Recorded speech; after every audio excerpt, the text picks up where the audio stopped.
2 Timóteo capítulo 3. Versículo 1, Paulo diz, mas saibam, repitam, saibam, que nos últimos dias, são os dias em que vivemos, certo? Tempos perigosos virão. Bem, a palavra perigosos aqui literalmente é difíceis, certo? Outra tradução, a Bíblia Viva diz, será muito difícil ser cristão nos últimos dias. Agora, olha aqui para mim. Eu olho para Paulo e olho para os nossos dias. E eu penso, ok, Paulo diz que nos meus dias vai ser difícil ser cristão. E eu fico, peraí, você sabe o que aquele cara passou? Ei, ele apanhou 3 vezes com uma vara? Sabia que quando se apanhava com vara, isso marcava os ossos das pessoas e isso doía por semanas e semanas? 5 vezes ele foi chicoteado 39 vezes, quer dizer, 40 menos 1, 39 vezes 5 vezes. E para chicotear o amarraram num poste, as costas esticadas na ponta dos dedos, e eles vinham e chicoteavam a carne. 5 vezes diferentes. Ele foi apedrejado, dado como morto. Ele foi perseguido em quase toda a cidade que foi. Esse homem olha para os meus dias e diz que serão difíceis. E eu penso, ok, eu perdi alguma coisa, certo? Eu devo ter deixado passar alguma coisa, não é? E ele vem dizendo, veja, nos últimos dias, tempos difíceis virão. Por quê? E ele diz a razão. Porque os homens serão amantes de si mesmos. Amantes do dinheiro, presunçosos, orgulhosos, blasfemos, desobedientes aos pais, ingratos, ímpios, sem amor, irreconciliáveis, caluniadores, sem domínio próprio, cruéis, traidores, precipitados, soberbos, mais amantes dos prazeres do que amigos de Deus. Estão vendo a lista que ele tem aqui? Agora deixa eu te dizer. A sociedade de Paulo tinha todos esses tipos de pessoas. Sabia que naquela sociedade eles eram amantes do prazer?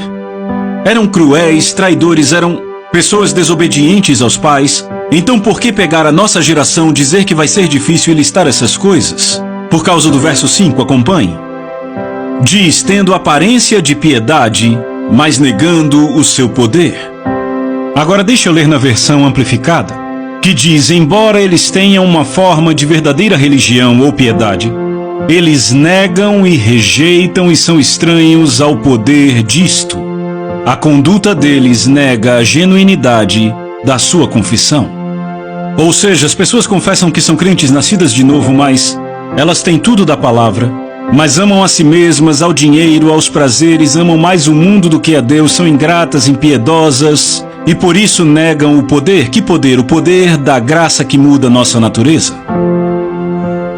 A verdadeira graça de Deus, o verdadeiro poder de Deus muda nossa natureza e faz uma pessoa ingrata tornar-se grata, uma pessoa impiedosa tornar-se piedosa, desobediente tornar-se obediente, entendem? Quando alguém realmente encontra Jesus, a natureza muda.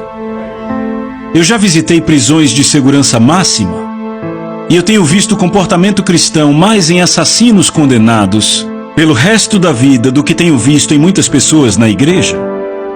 E por que é assim? Porque houve uma genuína conversão na prisão. Enquanto houve uma oração do clube dos nascidos de novo com aquela pessoa na igreja. Então, quando Paulo está falando dos últimos dias, ele quer dizer que haverá um engano descontrolado. E o engano é o seguinte, eu já fiz aquela oração, tá tudo bem? Eu estou com Jesus, eu sou cristão. Mas ainda assim, não oraram com o coração, não entregaram o coração. Não consideraram custo. Este é o engano. Eu levei muito tempo para fazer meus filhos entenderem. Eles iam para escolas cristãs e adolescentes fazendo sexo, usando drogas, fazendo tudo isso. Mas pai, o pai deles é diácono, mas pai, o pai deles é pastor, mas pai, o pai deles é isso. E eu disse, não importa o que o pai deles é, nem o que dizem que são, não importa se citam muito a Bíblia, pois a conhecem das aulas e da igreja. Qual o fruto deles? E eu continuei dizendo, olhem o fruto. Olhem o fruto, olhem o fruto. Então o que Paulo está dizendo aqui, falando dos últimos dias, é que teremos pessoas dizendo, eu sou crente, mas se você olhar para o fruto, não são crentes, pois não tiveram uma mudança real de natureza, são pessoas enganadas. E ele continua dizendo, versículo 10, Paulo diz, mas você, falando a Timóteo, seguiu cuidadosamente a minha doutrina, o meu ensino. Repitam, ensino. modo de vida. Agora notem, ele diz seguiu o meu modo de vida, não diz seguiu a minha unção. Ele não diz você seguiu meus milagres. A principal coisa que nos qualifica é o caráter de Jesus. Por isso que o apóstolo João disse em 1 João 2, aquele que diz que está em Jesus deve andar como ele andou. Você vê o caráter de Jesus? Sabe, discutem comigo, mas eles nasceram de novo, dê uma chance a eles. Mas sabe, eu vou a essas prisões e vejo esses caras que foram salvos, e eu vejo genuína humildade e piedade nessas pessoas. Eu vejo tanta gente que nasceu de novo, por exemplo, a minha esposa, eu me orgulho muito de tê-la levado a Jesus.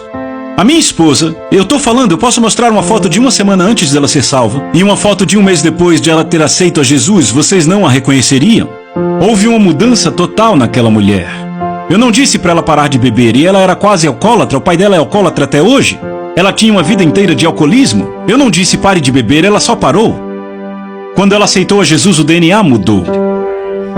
Eu tenho muitos amigos que dizem, sabe, John, eu era assim, eu falava palavrões como um marinheiro bêbado, mas uma vez que eu fui salvo, tudo isso parou.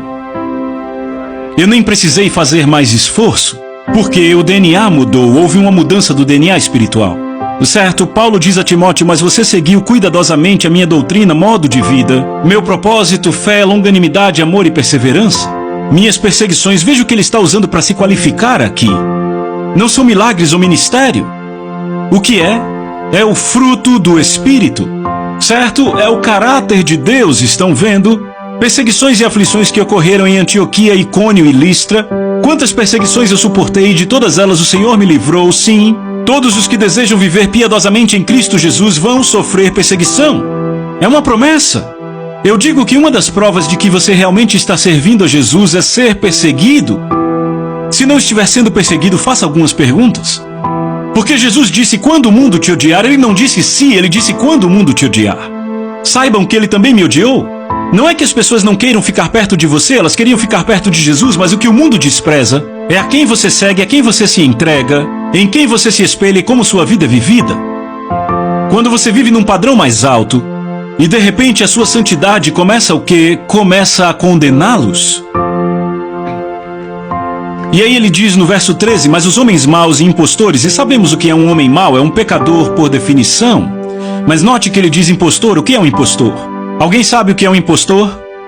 Um impostor é aquele que assume uma identidade externa que não está de acordo com a sua verdadeira natureza. E esses são os mais perigosos. O impostor é aquele que diz, eu nasci de novo, mas continua vivendo para si mesmo.